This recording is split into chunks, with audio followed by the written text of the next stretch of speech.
Welcome back to Die Rolling. I'm the ever excitable Adam, and I'm back to have a look at Dungeons and Dragons Adventure number 2. And we also got this lovely little dice tray here. So let's take a look at what this has to offer. So, pretty simple. You just clip these bits together. Oof. Easy said than done, guys. There's your dice tray. Fairly standard, but it'll do the job. So yeah, you get that if you subscribe, I believe. And then let's take a look at the magazine itself. So what are we getting this time? Oh, let's get into it.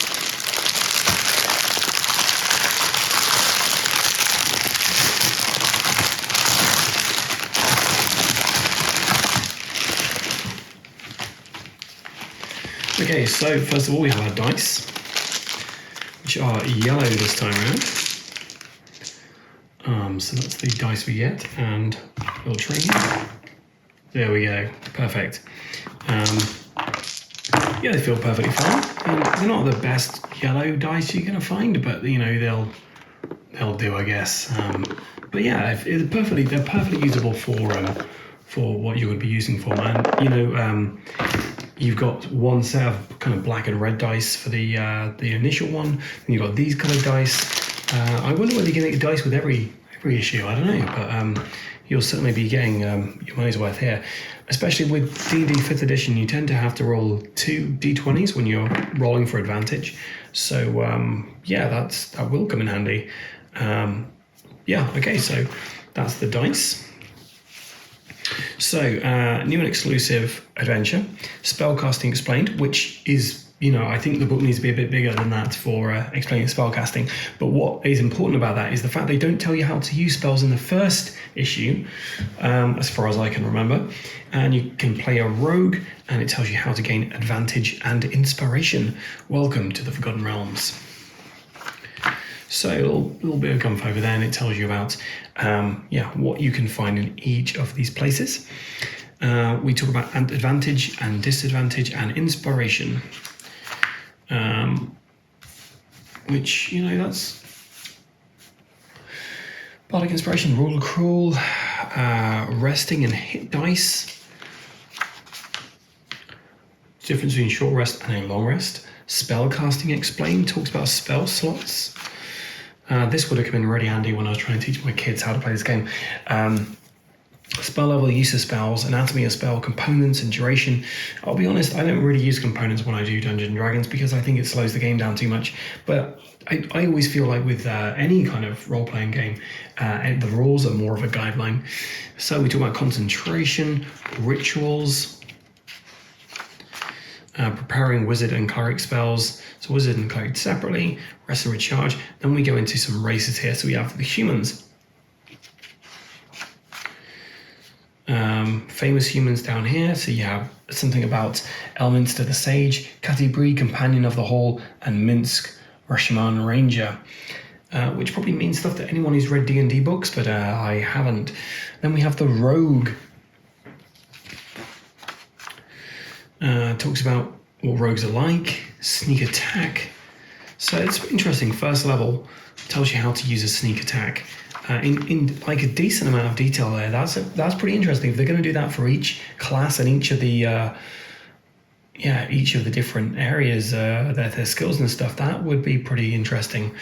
Then we got the Forgotten Realms here, so some interesting information about Faerun. Then we have our encounter.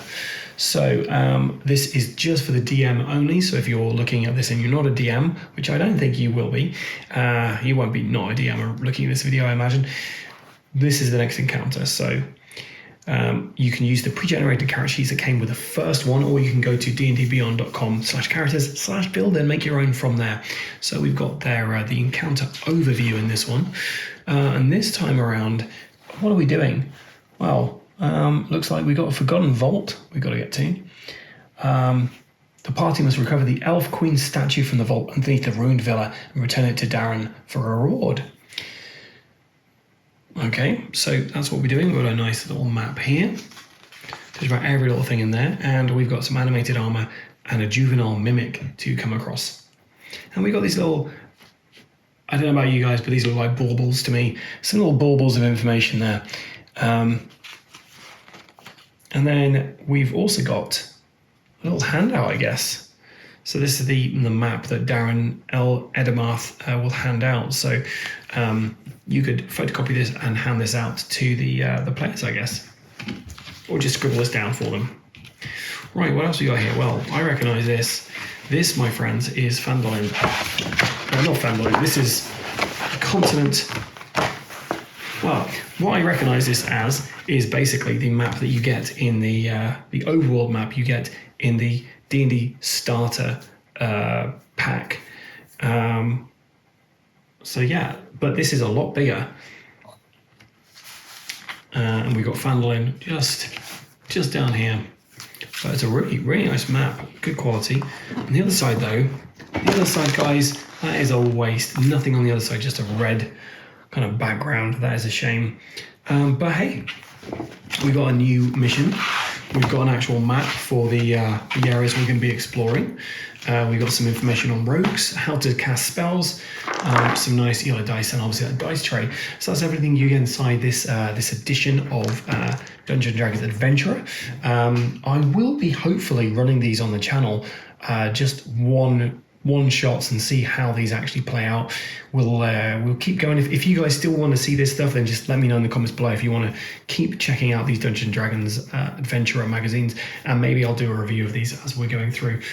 Maybe like a little kind of read through, film the gameplay, and then do a little review of each magazine. I don't know. Do I feel like this is, you get your money's worth for this? Well, yeah, you get like the dice alone, decent kind of fairly decent dice, not the best colour, but a decent dice. You've got a nice little magazine with it, and you've got an adventure in there as well. So it's yeah, I think that's fairly good value. And that really nice, the map is really nice and glossy. It's very big, but it's just a shame there's nothing on the back. I'm excited to see what comes in at issue 3. And they don't have a little thing in here saying, oh, issue 3 is going to be coming out with this. Normally at the back of these things, they have like a little advert for the next one. But hey, yeah, that's it. If you want to keep checking out D&D content or any of the other various things we cover on here, then stay tuned to the channel, because we're bringing you loads of RPG goodness as well as our regular board game content. I've been the ever excitable Adam. Until next time, stay safe or die rolling.